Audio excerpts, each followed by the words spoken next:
Okay, so when you picture Belize, what comes to mind? Probably that amazing coastline, right? Crystal clear water, maybe the Great Blue Hole. Oh, absolutely. And that huge barrier reef, it's the second largest on the planet. It's definitely earned its nickname, the Jewel. It really has. But that natural beauty, stunning as it is, isn't the whole story. Not even close. The human story, the history woven into that landscape, well, as the sources we've gathered for this deep dive show, it's just as rich, maybe even more complex. Exactly. We've got this great stack of material research, articles, notes, and it lets us look way beyond the tourist brochures. So our mission today is to unpack that legacy. Yep, take a deep dive into Belize's past and present.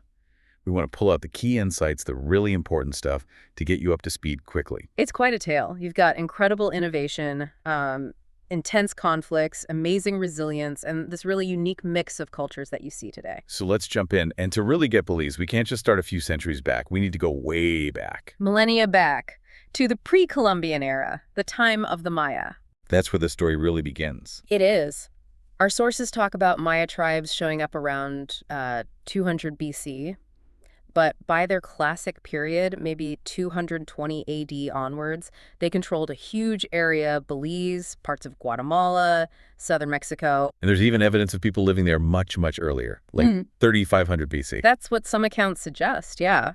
But the Maya civilization that built the big cities, that really flourished later, and what they achieved, it's pretty staggering. Oh, totally. I mean, their understanding of astronomy, mathematics, those super complex calendar systems. The architecture, those huge limestone temples you can still go and see today are just awe-inspiring. Places like Lamanai, that's got the biggest Maya temple, right? It does. And Karakal Sinantunik, that one's famous for its big carved stone, the sky stone. Altunha, too, that one's a bit easier to get to. Looking at those ruins, it makes you think about the engineering involved. It's incredible, especially when you read the details in the sources about how they built them. Right. No cranes, no modern tech. The sources say it was massive manual labor. Just think about it.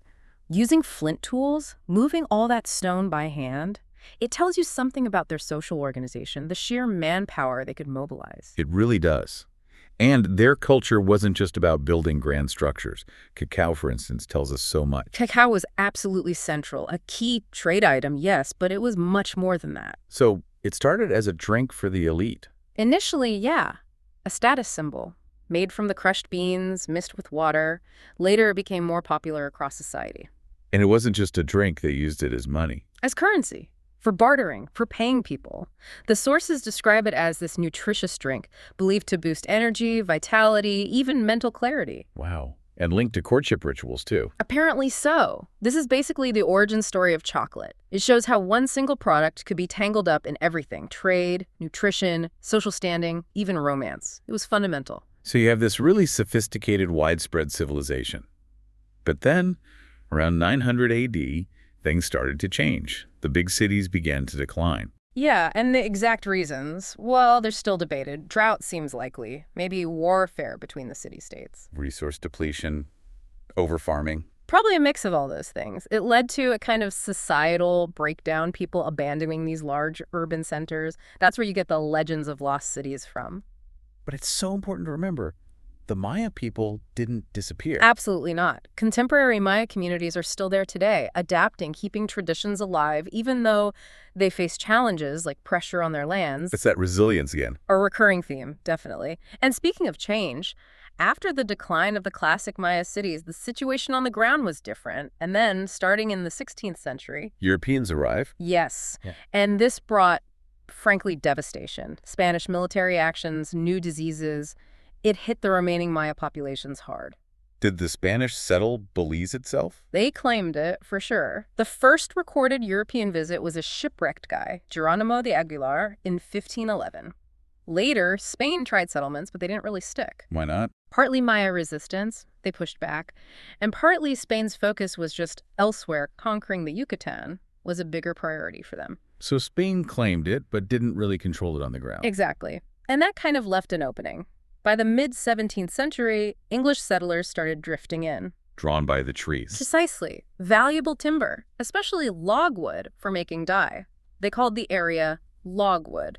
And these weren't, like, official government colonists? No, not at first. It was a real mix: shipwrecked sailors, soldiers looking for opportunities, adventurers, former buccaneers. Lots came over from Jamaica.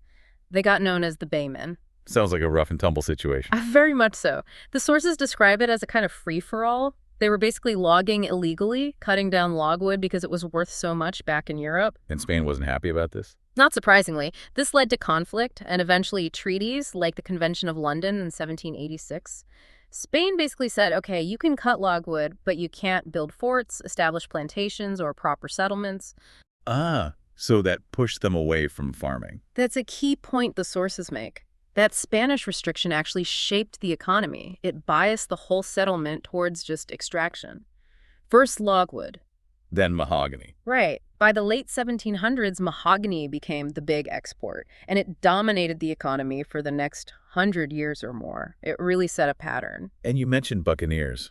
So it was a bit of a pirate haven early on, too. Oh, yeah. In those early unregulated days, definitely. Perfect place for it. Remote coastline, weak Spanish control. But the British presence wasn't exactly secure, was it? Spain still wanted them out. They did, and they made a major attempt to kick them out in 1798, the Battle of St. George's Caye. Right. The Spanish laid siege to the main British settlement. And somehow the Baymen fought them off. They repelled the attack. This wasn't just a minor skirmish. It was significant. Hugely significant, according to the sources. Yeah. It basically cemented the British hold on the territory. If that battle had gone the other way, Belize might well have become part of Spanish Central America. It was a real turning point. So you've got this territory, defined by logging logwood, then mahogany, and secured by this battle. But that logging, it needed workers. A massive amount of labor. And this is where the history of enslaved Africans becomes absolutely central to understanding Belize. They were brought in specifically for the timber industry. Initially, yes, for the incredibly hard, dangerous work of cutting timber in the forests. And the sources show they very quickly became the majority of the population. Like how much? By the late 18th century, something like 75% of the people in the settlement were enslaved Africans, a huge majority. And the system itself was a bit different, tailored to logging. The sources describe enslaved people often working in pairs, sometimes even owned by different masters, and sometimes free people of color would supervise the operations. But different system or not. The treatment was still harsh. Reports from the time make that very clear. And the power structure was incredibly skewed. A tiny number of white landowners held all the land, all the power. And that continued even after slavery was abolished. It did. Those same wealthy landowners just bought up most of the land, leaving formerly enslaved people, and later immigrants too, with few options besides low-paid wage labor. It perpetuated the inequality. So this history, the forced labor the people brought from Africa and the Caribbean for logging, mixed with the Maya who were already there and others who came later. That's the bedrock. That's the foundation of the incredibly diverse, multi-ethnic society you see in Belize today. It's a direct legacy of how the settlement was built and who built it. Okay, moving forward through time, the settlement eventually becomes a formal colony, British Honduras. Yes, and the sources mention that the colonial system, right up until the late 1960s, was often described as pretty oppressive. But alongside that, the desire for self-governance was growing. When did that really take off? Political movements gained serious traction in the late 1950s. Figures like George Price, leading the People's United Party, were really pushing for reforms and ultimately independence. There were steps along the way, I guess. A new constitution in 1959. The first Belizean administrator was appointed, although, interestingly, the sources note the administration team was still largely made up of people from the old British colonial service. And London kept appointing people to the public service until quite late. Right up until 1978. So full self-governance only really came in 1973. But getting from self-governance to actual independence, that was another complex, drawn-out process. And when independence finally happened, September 21st, 1981, the sources say it was rushed. That's a fascinating detail, isn't it? Reportedly brought on hurriedly by the government, going against recommendations for a more gradual handover. Why would they rush it after all that time? It probably points to the intense pressures involved. Internal politics, maybe, but also significant external factors. And the biggest external factor had to be Guatemala. Without a doubt, that long-standing territorial claim Guatemala had on Belize. Going all the way back to 1821. Yeah, when Guatemala gained independence from Spain, they argued they inherited Spain's claim to the territory, including Belize, and they never really dropped it, all through the British era and even after independence. That dispute is still ongoing, right? at the International Court of Justice. It is. Even though Guatemala did formally recognize Belize as an independent nation in 1992, the UN's been involved in trying to mediate, too. And this historical claim has real-world consequences today. Definitely. The sources point out it's a major reason why the Belize National Defense Force exists and plays such a vital role protecting sovereignty against potential threats, both internal and external. It's a constant background issue. Okay, so that long, complex journey brings us to modern Belize. What does it look like now? Well, it's this incredible mosaic of cultures, really one of the most ethnically diverse places in Central America. You've got Creole, Mestizo, Garifuna, Maya communities, East Indians, Chinese, Arabs. And the sources suggest this diversity actually contributes to peace. Yeah, compared to some neighbors, Belize is remarkably peaceful. The different groups are maybe more spread out, more integrated across the country rather than concentrated in specific areas. It fosters a different dynamic. And the economy. What's driving it these days? Oh. Tourism is huge, I assume. Tourism is massive and still growing. Estimates put it at maybe a third of the GDP. Creates a lot of jobs. But there's a catch. Well, the sources note a heavy reliance on foreign investment in tourism, which always carries some risk, makes the economy vulnerable to external factors. What about agriculture, given its history? Agriculture is still the biggest employer in terms of numbers of people, but its share of the actual economy, the GDP, isn't proportional. They are self-sufficient in some basic foods, which is important. But there are big economic challenges overall. Oh, definitely. High public debt is a major headache, and they struggle to attract foreign investment sometimes. Why is that? The sources suggest a couple of things. One is a history of nationalizing some foreign businesses in the past, which makes investors a bit cautious. The other is perceived weaknesses in institutions, particularly the judicial system. So things like cleaning up the courts, strengthening property rights, that's seen as key. Crucial for development, according to the analysis we have. And related to all this, poverty is still a big problem. About a third of the population lives in poverty, and that's linked to people leaving the country too, looking for opportunities elsewhere. It paints a complex picture. What about social aspects, like education? Yeah, the Constitution says primary education is free and mandatory, ages 5 to 14. But the sources say adherence isn't great. What are the issues? Limited facilities, especially outside the capital. Getting kids to school in rural areas can be tough. Quality concerns, too. About half the teachers are reportedly untrained. That's significant. And a really high dropout rate after primary school. That's flagged as a major weakness, limiting people's futures, especially since going further often requires money that many just don't have. And healthcare, similar challenges. Some successes, child mortality is down, immunization rates are high, which is great, but challenges remain. Chronic diseases linked to diet, exercise, smoking, alcohol, those are big problems now. And some preventable diseases persist. Is healthcare accessible? State-funded care is free, but the sources mention it can be slow. And there's another area flagged as overlooked: environmental health services. Things like managing waste properly to stop pollution, especially getting into the water. Which brings us back to the environment, that jewel. Exactly.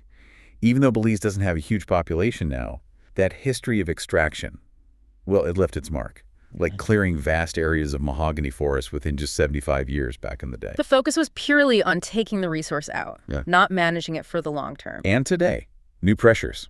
Unsustainable development, pollution running off into those coastal waters, affecting the mangroves, the wetlands, the reef itself. And then there's the massive threat of climate change looming over everything. It's worrying that even iconic spots, like parts of the Barrier Reef and the Blue Hole World Heritage Sites, still lack full protection in some areas. It really highlights that constant tension between meeting economic growth and protecting the very environment that makes Belize so special. But through all these challenges, Belize has this incredibly vibrant culture. Absolutely. You see it everywhere in the languages people speak, the names, the food, the music, the traditions. Let's talk about the music. The sources mention such diversity. Punta sounds like the big one. Punta is probably the most popular nationwide, yeah. It comes from the Garifuna people, really driven by drums, super energetic dancing, but there's so much else. Like Brookdown. Yeah, that's a Creole tradition, often uses accordions, banjos. The lyrics can be really witty, commenting on society. Then you have paranda, calypso, soca, reggae influences. It's a real mix. It's more than just entertainment, right? It's a crucial part of their oral history, a way of keeping cultural identity alive and strong, even with globalization pressing in. And the food. Yeah. That sounds like a reflection of the cultural mix, too. Totally. Maya, Creole, Garinagu, Mestizo, East Indian, Chinese influences all stirred together. You've got the staples like rice and beans, stewed chicken, fried jacks for breakfast. And they like it spicy. Habaneros. Oh yeah, hot chilies are definitely a big part of the cuisine. And food is central to culture special dishes for holidays, celebrations, family gatherings. It's really important. And the festivals sound lively, too. Yeah. Carnival, the September celebrations. Yeah, that whole week in September leading up to Independence Day is huge. Fairs, parades, fireworks. It's a major national party, drawing on all those different cultural threads. It really shows how those diverse historical strands come together in modern Belizean life. It does. It's a country where you can really see the layers of history celebrated day to day. Well, we've covered a huge amount of ground here in Yeah. the deep dive, from those ancient Maya roots and their incredible society. Through the complicated arrival of Europeans, the absolute centrality of enslaved labor in building the settlement and shaping who lives there today. The long, sometimes difficult path to independence, always with that shadow of Guatemala's claim. And landing in modern Belize, this vibrant, diverse nation facing real challenges, but with such a strong cultural identity. It really is a story of ingenuity, struggle, adaptation, and the creation of something unique. The jewel isn't just the reef, it's the whole package, the people and their history too. Absolutely, a story of incredible resilience. And hopefully walking through these sources gives you, our listener, a much richer understanding of this fascinating country, a real shortcut to getting informed. Which leads to a final thought, perhaps. Considering everything we've discussed, those historical struggles with outside claims, the legacy of just taking resources, the economic hurdles, the social issues today. Yeah, it makes you wonder, if you had to pick one thing, what's the most critical element needed right now? Is it reforming government? A totally new investment strategy, maybe focusing intensely on preserving that unique culture? What's the key thing, do you think, to help secure a truly sustainable, fair future for all the diverse people of Belize? Something to ponder.